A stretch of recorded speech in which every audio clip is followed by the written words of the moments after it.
이 일 후에 그 집 주인이 되는 여인의 아들이 병들어 증세가 심히 위중하다가 숨이 끊어진지라. 여인이 엘리야에게 이르되 하나님의 사람이여 당신이 나와 더불어 무슨 상관이 있기로 내 죄를 생각나게 하고 또 내 아들을 죽게 하려고 내게 오셨나이까. 엘리야가 그에게 그의 아들을 달라 하여 그를 그 여인의 품에서 받아 안고 자기가 거처하는 다락에 올라가서 자기 침상에 누이고 여호와께 부르짖어 이르되 내 하나님 여호와여 주께서 또 내가 우거하는 집 과부에게 재앙을 내리사 그 아들이 죽게 하셨나이까 하고 그 아이 위에 몸을 3번 펴서 엎드리고 여호와께 부르짖어 이르되 내 하나님 여호와여 원하건대 이 아이의 혼으로 그의 몸에 돌아오게 하옵소서 하니 여호와께서 엘리야의 소리를 들으심으로 그 아이의 혼이 몸으로 돌아오고 살아난지라. 엘리야가 그 아이를 안고 다락에서 방으로 내려가서 그의 어머니에게 주며 이르되 보라 내 아들이 살아났느니라. 여인이 엘리야에게 이르되 내가 이제야 당신은 하나님의 사람이시요 당신의 입에 있는 여호와의 말씀이 진실한 줄 아노라 하니라. 아멘. 지금은 교회 아이들 중에서 성경 인물 이름이 잘 없습니다. 그런데 제 나이 또래들 중에서는요, 성경에 나오는 성경 인물들이 매우 많았습니다. 바울, 한나, 사무엘, 다니엘, 이삭 이름에서부터 경건함이 느껴지지요. 제 학교 후배 중에는요, 바울이라는 친구가 있었는데요.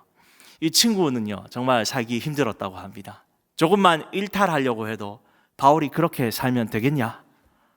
라고 말하면서 얼마나 친구들이 구박을 줬는지 모른다고 합니다. 우리나라에서 성경 인물 이름으로 살아가기도 힘듭니다. 왜냐하면 우리는 기독교 문화가 아니기 때문이죠.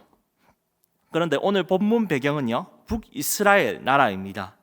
그 당시 이 나라는요, 기독교 문화, 즉 하나님을 경배하는 문화가 아닐 뿐만 아니라 하나님의 이름을 멸시했고요, 하나님을 믿는 백성들을 괴롭히고 심지어 선지자들을 잡아서 죽이기까지 했습니다. 이런 악한 나라에서 내 하나님은 살아 계신다라고 말하며 살았던 사람이 있는데 그 이름은 바로 엘리야입니다. 그는 당시 북이스라엘 왕 아합과 계속 부딪히며 하나님의 뜻을 전하는 사람이었습니다. 우리가 성경에서 아합은요, 그냥 단순히 성경에서 아합을 볼 때에는요, 그냥 악한 왕이라고 해서 지나치기 쉽지만 아합은 나라를 부강하게 할 정도로 고대사에 아주 많은 영향력을 끼쳤습니다. 하지만 하나님께서는 열왕기상 16장 31절에서 그를 이렇게 평가하시죠. 하나님은 아합이 하나님께 지은 죄가 여로보암의 죄보다 크고 악하다라고 합니다. 북이스라엘 왕 전체를 평가할 때 기준이 되는 잣대가 누구냐면 바로 여로보암 1세입니다. 그의 기준에 따라서 하나님을 섬기지 않고 악했다라고 평가하는데 유독 아합만이 독보적으로 여로보암보다 더 심하게 악을 행하였다라고 평가받습니다. 이런 나라의 상황 속에서 하나님은 어디 계신 걸까요? 하나님의 이름과 그 존재가 사라진 것 같습니다. 악인은 자기의 뜻을 펼치고 승승장구하고 나아갑니다. 이런 상황들을 우리가 볼 때 드는 의문들이 있죠. 하나님은 의인의 편이 아니시고 왜 이 악한 악인들을 왜 더 잘되게 하시는 거야? 라고 우리는 질문합니다. 정말 하나님은 계신 걸까? 라고 그런 질문이 들 때에 주님은 오늘 이야기를 통해서 말씀합니다. 나는 살아있다. 나는 살아있으니 너희는 나를 믿으라 라고 말씀합니다. 성도 여러분, 오늘 이 엘리야의 이야기를 통해서 우리 하나님이 살아있음을 믿고 은혜와 평강을 누리시기를 축복합니다. 하나님은 오늘 본문에서 어떻게 자신의 살아계심을 나타내실까요? 그 첫 번째는요, 일용할 양식을 자기 백성에게 주심으로 나타내십니다. 주님은 엘리야를 선지자로 세우셔서 아합 왕 앞으로 나아가게 합니다. 그리고 본문 1절에 이렇게 말씀합니다. 여호와의 말이 없으면 수년 동안 비가 오지 아니하리라. 그동안 아합과 북이스라엘은요, 하나님 없어도 전혀 아쉽거나 필요하지 않았습니다.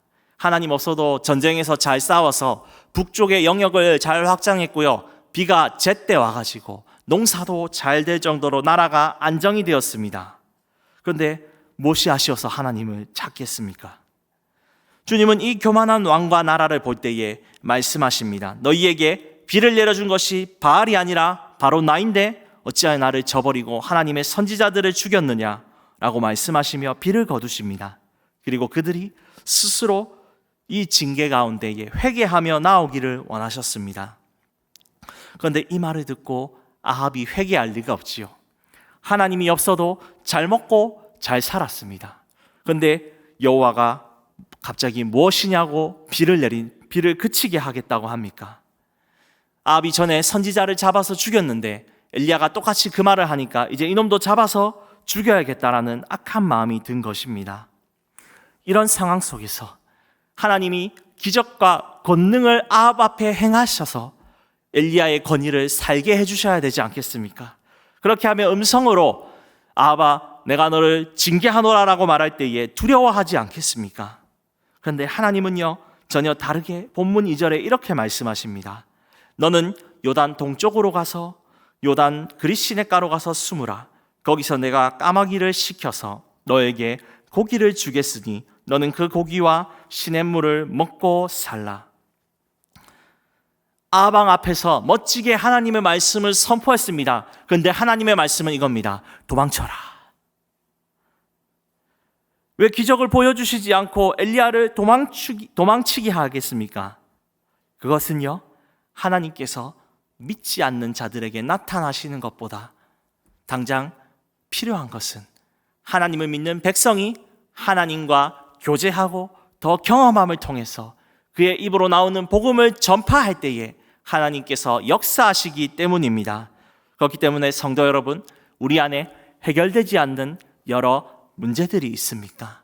하나님께서 역사 안 하시는 것이 아니라 오늘 그 문제 가운데에 내가 주님께 간절히 나아가고 엎드릴 때 주님은 나의 이 경험과 고백을 통해서 살아계심을 나타내는 줄 믿으시기 바랍니다. 그 말씀대로 엘리야는 순종하여 그릿시냇가로 나아갑니다.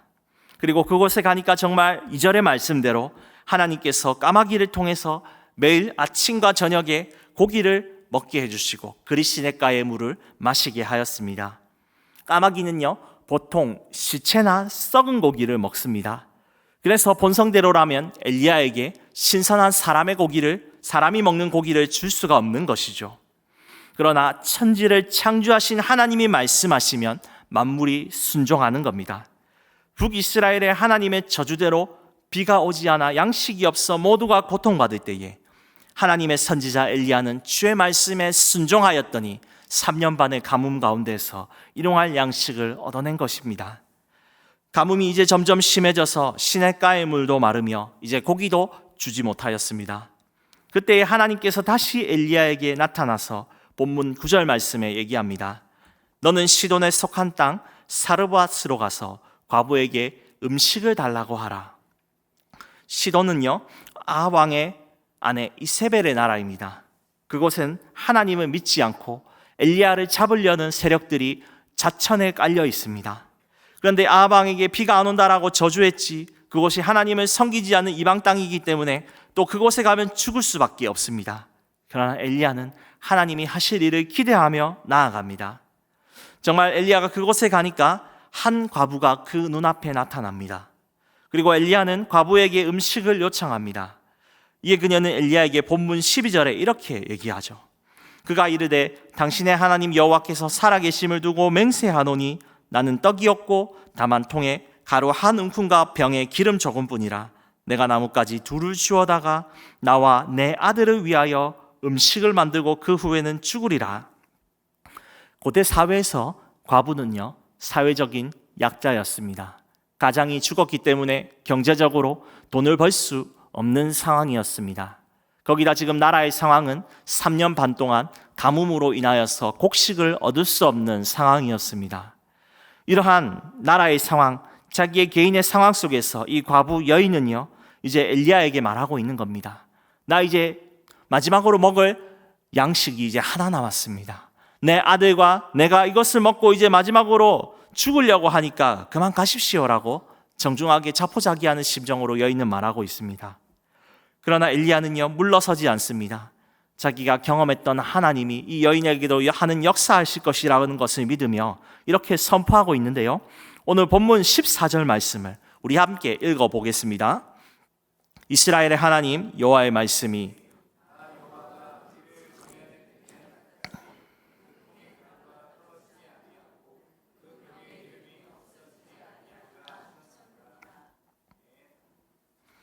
앞서 엘리야는 그리 시냇가에서 시냇물을 마시며 까마귀를 통하여서 고기를 날마다 공급받았습니다.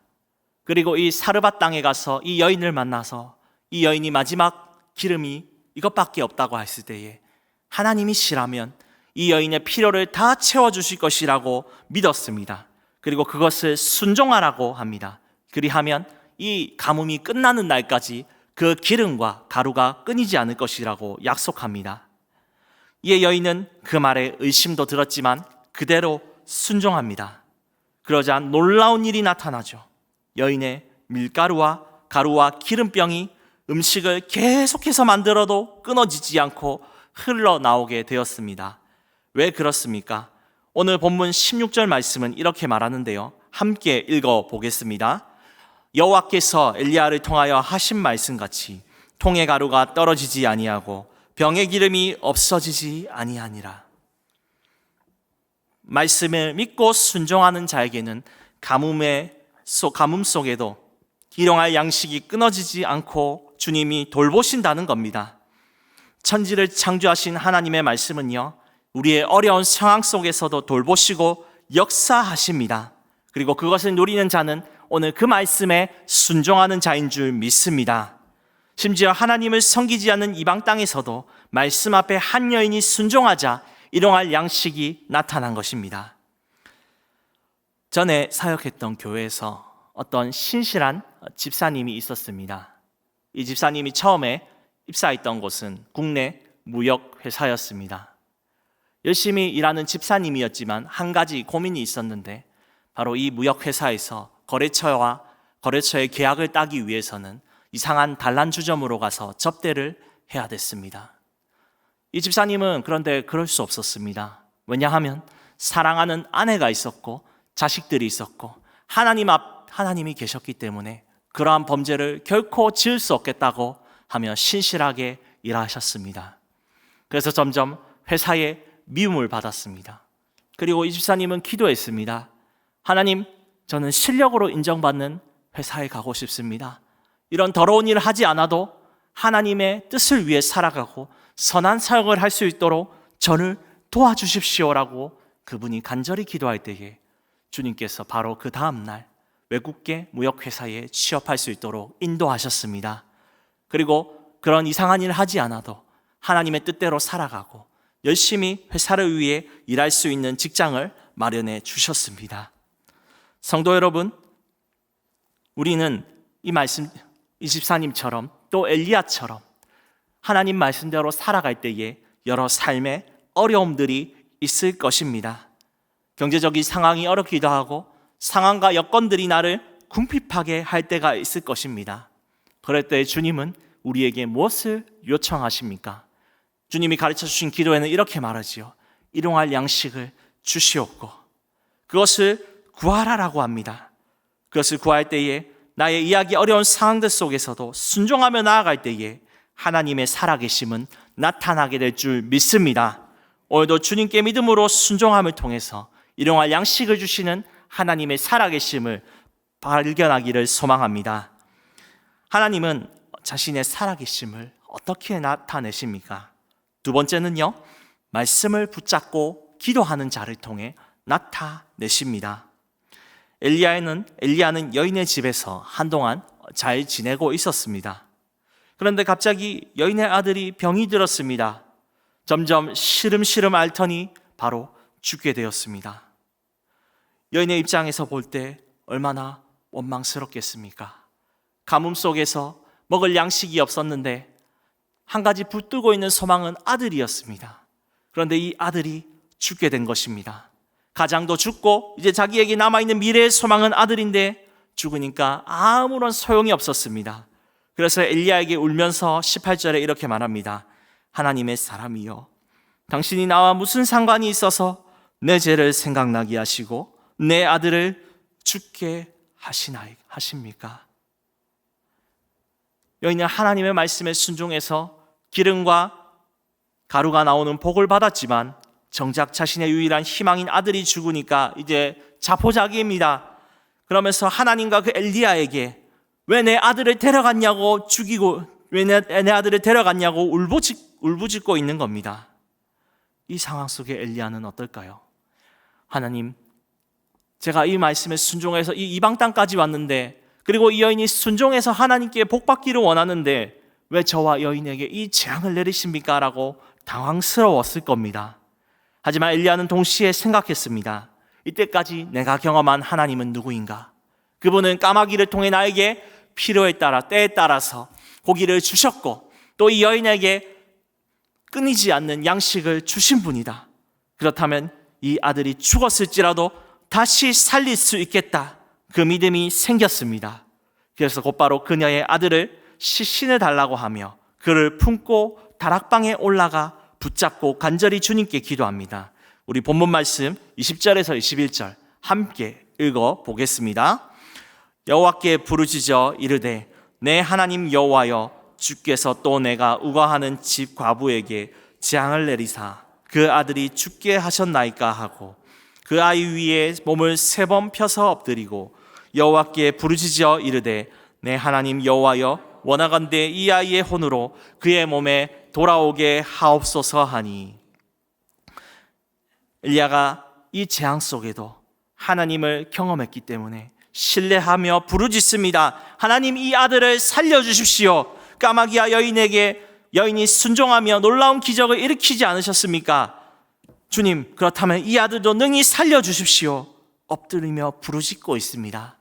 그렇게 기도할 때에 놀라운 일이 일어나죠. 죽었던 그 아이가 살아났습니다. 죽음과 슬픔이 가득하며 이제 더 이상 소망이 없던 여인의 집에 생명의 소망이 나타나게 된 것입니다. 성경에서 죽은 사람이 다시 살아난 기적은 총 몇 번이냐면 8번 됩니다. 그 중에서 기념적인 사건은요, 바로 이 엘리야가 과부의 아들을 살린 기적인데요, 성경 최초의 부활 사건입니다. 이것이. 그런데 이 기적은요, 하나님을 잘 아는 나라였던 남유다가 아닙니다. 북이스라엘도 아닙니다. 이방 땅에서 일어난 일입니다. 이것은 무엇을 말합니까?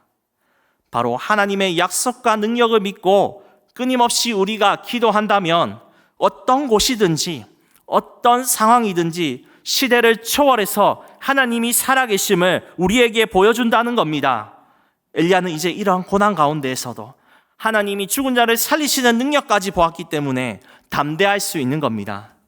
성도 여러분, 우리도 여러 어려움들, 이 여인처럼 해결할 수 없는 죽음의 문제들까지 우리는 또 경험할지 모릅니다. 그러나 기억하십시오. 이 문제들을 해결하실 수 있는 분이 누구입니까? 살아계신 하나님이십니다. 천지를 창조하시고 죽은 자를 살리시는 바로 우리 주 예수 그리스도밖에 없습니다. 그렇기 때문에 우리 앞에 있는 문제들 주님께 기도합시다. 주님, 내게 죽음과 같이 나의 힘으로 도저히 해결할 수 없는 상황들이 있습니다. 그러나 주님은 이 모든 것을 해결할 수 있사오니 오늘 이 밤에 간절히 부르짖을 때에 나의 문제를 해결해 주십시오. 이렇게 기도할 때에 하나님의 살아계심이 우리 안에 나타날 줄 믿으시기를 축복합니다. 하나님의 살아계심은 어떻게 나타납니까? 마지막으로 나의 신앙 고백이 이어짐으로 나타나십니다. 살아난 아들을 데리고 엘리야는 이제 여인에게 본문 23절에 이렇게 말합니다. 보라, 내 아들이 살아났느니라. 하나님께 원망하며 부르짖던 이 여인에게 하나님은 아들을 살리셨습니다. 그리고 자신의 아들이 살아 돌아온 것을 볼 때에 얼마나 기쁘고 대단했겠습니까? 그리고 하나님과 엘리야에게 이렇게 고백하는데요, 24절 우리 본문 말씀 읽어보겠습니다. 여인이 엘리야에게 이르되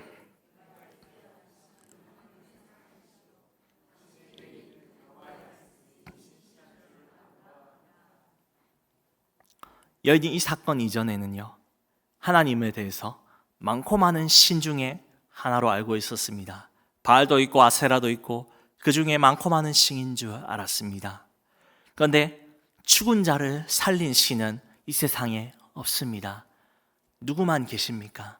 하나님만이 죽은 자를 살리신 겁니다. 그래서 그것을 깨닫고 엘리야가 진짜 하나님의 살아계신 선지자요, 하나님만이 진실한 신, 그분만이 살아계신 분이다라고 고백한 것입니다. 이 여인의 고백을 통해서 하나님께서 엘리야에게 말씀하고 있는 겁니다. 엘리야야, 네가 이 여인의 고백을 보았느냐? 나는 너를 통해서 이 여인뿐만 아니라 이스라엘 백성들, 지금 하나님이 신인 줄 모르고 바알 앞에서 영육이 온갖 음란한 행동을 하면서 멸망으로 향해 가고 있는 그들을 나는 너를 통해 고백하기를 원합니다. 여호와 그는 살아계시도다. 여호와 그는 나의 하나님이시도다. 그 고백을 너를 통해 할 것이란다. 이제 이스라엘 땅으로 돌아가라 라고 주님이 말씀하고 있는 겁니다. 엘리야의 이름의 뜻은 앞서 설명드렸듯이 나의 하나님은 여호와라는 고백입니다. 즉 다른 말로 바꿔서 말하면 내 하나님만이 진짜 살아계시다라는 고백입니다. 성도 여러분, 우리의 하나님은 죽은 하나님이 아니요 진짜 살아계신 하나님이십니까? 과거에 역사하신 하나님은 오늘 이 금요 기도회에 기도하는 나에게도 살아계신 하나님이 된 줄 믿습니다. 그렇게 살아갈 때요, 우리는 때로 외롭고 어려울 수도 있습니다. 때로 이 신앙대로 믿는데 잘 안 되고 어려울지 모릅니다. 혼자 가는 것 같고 외로울 때에 주님은 그때 우리에게 주님의 살아계심을 나타나게 하시는데요, 어떻게 나타나시냐면 나의 이 신앙 고백을 가까운 사람들이 고백하게 합니다. 믿지 않는 나의 남편, 아내가 믿음을 통해 고백하게 될 때 하나님은 주님의 살아계심을 나타나게 할 줄 믿습니다. 특별히 파더스데이를 우리가 기도하면서 준비하고 있는데요, 믿지 않는 배우자를 위해서 여러분 기도하시며 하나님 나의 삶을 통해 입술의 고백을 하며 나아가며 중보 기도할 때에 내 믿지 않는 남편과 아내가 믿게 될 줄 믿습니다라고 고백하는 자들에게 하나님의 살아계심이 나타날 줄 믿습니다. 또 특별히 우리의 이 신앙 고백을 다음 세대들에게 전수할 때에 주님의 살아계심이 나타날 줄 믿습니다. 우리 4월의 행사 가운데에 어린이 전도 축제를 통해서 수많은 학생들이 이곳에 왔습니다. 이제 이곳에 옴을 통해서 무엇을 가르쳐야 되겠습니까? 예수 그리스도께서 우리를 위해 죽으시고 부활하시고 하나님 나라의 소망을 우리에게 주기 원하신다라는 그 신앙의 고백들을 가르쳐야 될 줄 믿습니다. 그렇게 가르칠 때에 우리의 다음 세대들이 끊어지지 않으며 우리의 고백들이 이 아이들에게 흘러가 하나님의 살아계심이 나타날 줄 믿습니다. 성도 여러분, 우리 주님은 살아계십니다. 죽은 자의 하나님이 아니요 산 자의 하나님 되십니다. 그분은 어떻게 자기의 살아계심을 나타내십니까? 첫 번째로 우리에게 일용할 양식을 주심으로 나타납니다. 우리가 때로는 주의 일을 하다가 궁핍하고 고난 가운데 있을 때에 하나님은 우리의 기도를 외면하지 않으시고 날마다 필요를 채워 주실 것입니다.